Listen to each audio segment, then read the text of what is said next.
Hello viewers, বান্টিস ক্রিয়েশনে আমি আবার হাজির মাধ্যমিকের আবার একটি এপিসোড নিয়ে অংশীদারি কারবার থেকে। তোমাদের দশম শ্রেণীর গণিতের জন্য সেকেন্ড ইউনিট টেস্টে যে সমস্ত চ্যাপ্টার রয়েছে তার মধ্যে অংশীদারি কারবার থেকে অঙ্ক কিন্তু আসবেই এবং ফাইনাল পরীক্ষাতেও তোমাদের এখান থেকে থাকবে। তো সেই টপিকের ওপর বেস করে আজকে আমরা আরেকখানা ম্যাথ শিখে নেব। এই আজকের টপিকের নাম অংশীদারি কারবার, পার্টনারশিপ বিজনেস। হ্যাঁ, অংশীদারি কারবার। অংশীদারি কারবার।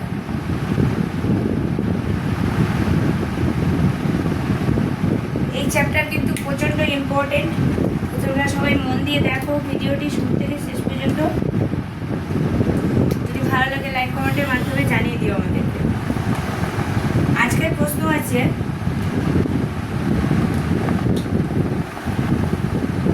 একটি অংশীদারি ব্যবসায়, একটু জুম করে দেখাবে,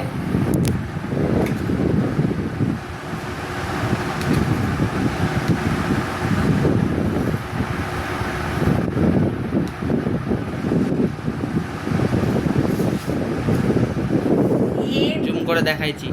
হ্যাঁ 10x 10x না 4x? ঠিক আছে, 3.7x 10x জুম। অনুপাত। অঙ্কটা মন দিয়ে দেখো যাতে একবারে বুঝে নিতে পারো। দেখো এরকম কিন্তু ভগ্নাংশের আকারে থাকতে পারে।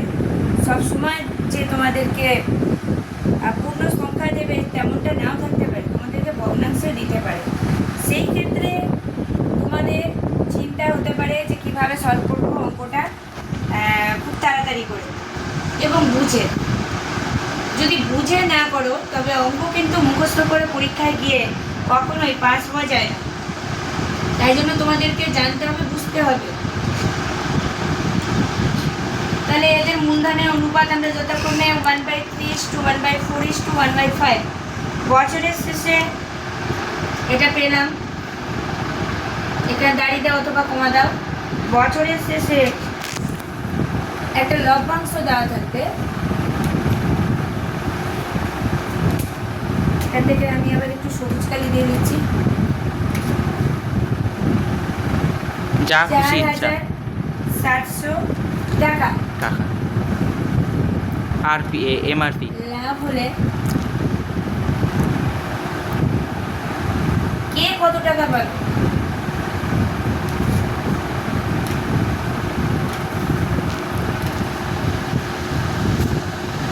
আর্নিংটা কত লাভ হবে? ঠিক আছে, তো এই সব অঙ্কের ক্ষেত্রে প্রথমে কি করতে হবে বুঝে নাও। সাধারণত এগুলো যদি কোনো নির্দিষ্ট সংখ্যা বলে ভগ্নাংশের আকারে না দিয়ে, হ্যাঁ, মূল সংখ্যা যদি দিয়ে দেয় তাহলে তোমাদেরকে সে কাজটা করতে হবে না। যখনই দেখবে এগুলো এক একটি ভগ্নাংশের আকারে আছে তখন এই ভগ্নাংশগুলো থেকে আমরা মেন সংখ্যা বের করবো কীভাবে দেখে নাও। প্রথমেই এগুলোর ক্ষেত্রে করতে হবে যে দেখা যাচ্ছে উপরে প্রত্যেকটার মানই আছে, লব আছে 1, নিচের হরগুলো শুধু আলাদা 3, 4 আর 5। তাহলে আমরা যদি 3, 4 আর 5কে একসাথে যদি আমরা ইনটু করি তাহলে কি হচ্ছে, আমরা 60 পাবো।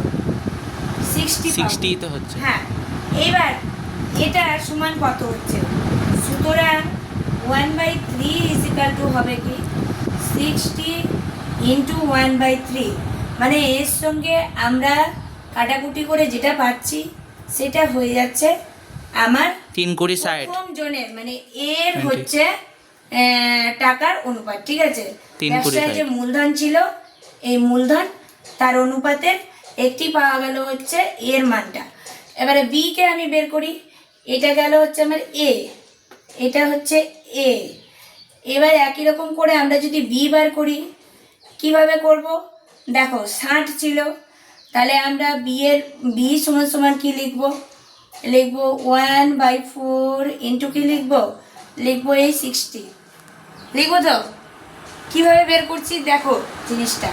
তাহলে এবার কত যাবে 4 দিয়ে 60কে করতে গেলে 15 আসবে, 15। 15 আচ্ছা গেল বি এরটা, বাকি থাকলো কে সি সি। তাহলে কি হবে একইভাবে লেখো প্রত্যেকটা 1/5 is equal to 1/4। এইবার কি বসবে তবে is equal to কত 60 1/5 5 is equal to into into কি দিব এদের যে গুণফল 60 is equal to 60 এবার কাটাকুটি 60 করব কততে 60 আসছে 12 তাহলে সি এর মূলধন পাচ্ছি 12 টাকা। এগুলো সব টাকা, ঠিক আছে, এগুলো সব টাকা।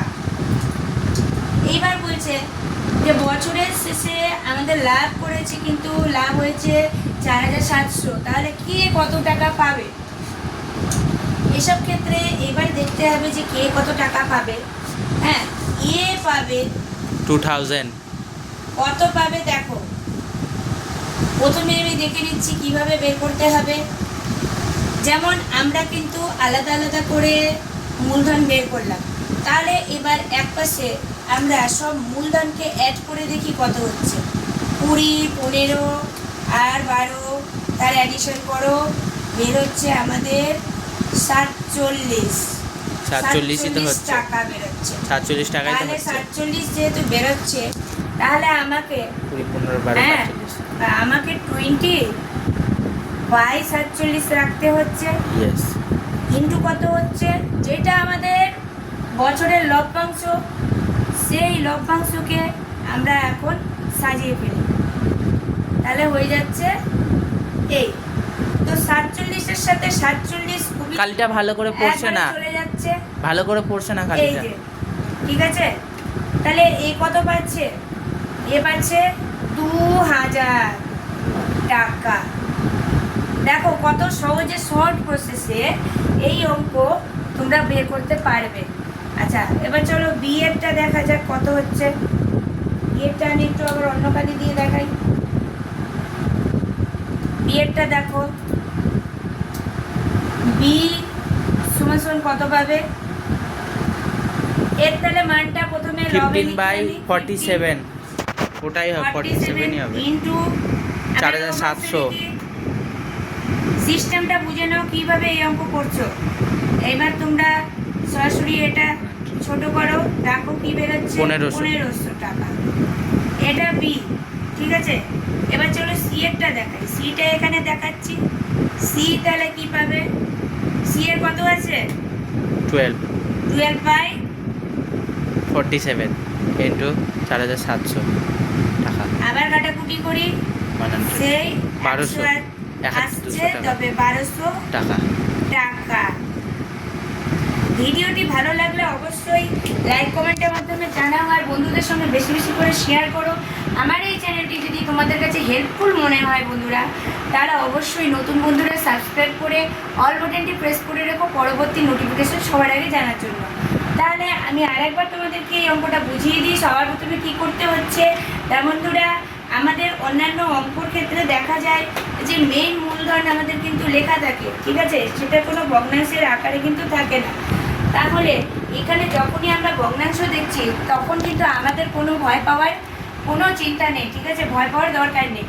তা আমরা ভগ্নাংশের আকারে যদি পাই, সে ভগ্নাংশকে আমরা কী করে মূলধনে রূপান্তরিত করব, তার একটাই প্রসেস যে আগে সবগুলোকে নিচে সবগুলোকে আমরা লসাগু করি অথবা গুণ করি।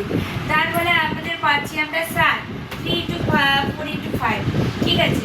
এবার ভগ্নাংশের সাথে আমরা সেই লসাগুকে গুণ করে ডিভাইড করে আমরা পাচ্ছি 20 15 এবং যথাক্রমে 12, ঠিক আছে। এবার আমরা যখন বছরের শেষে কে কত টাকা পাবে সেই লভ্যাংশ থেকে আমরা সেটা ডিসাইড করব। যেমন এ পাচ্ছে কত, আমরা এখান থেকে তুলে নিতে পারি। আর এই ক্ষেত্রে আমাদের এই 3টে মূলধনের হয়ে যাবে সমষ্টি। এই সমষ্টিটা আমরা লিখব সবার নিচে, অর্থাৎ হর ভগ্নাংশের লবে হচ্ছে 20, হরে হচ্ছে 47 ইন্টু 47 মানে 4700। এবার কাটাকুটি করে আমরা যথাক্রমে পেয়ে যাচ্ছি 2000 টাকা, 1500 টাকা এবং 1200 টাকা। অঙ্কটি তোমাদের কেমন লাগলো তোমরা কিন্তু জানাতে রিপ্লাই করতে তোমরা ভুলো না বন্ধুরা। আজ তাহলে এ পর্যন্তই, দেখা হচ্ছে নেক্সট আবার একটি নতুন কোনো এপিসোডে। ততক্ষণের জন্য সবাই ভালো থেকো।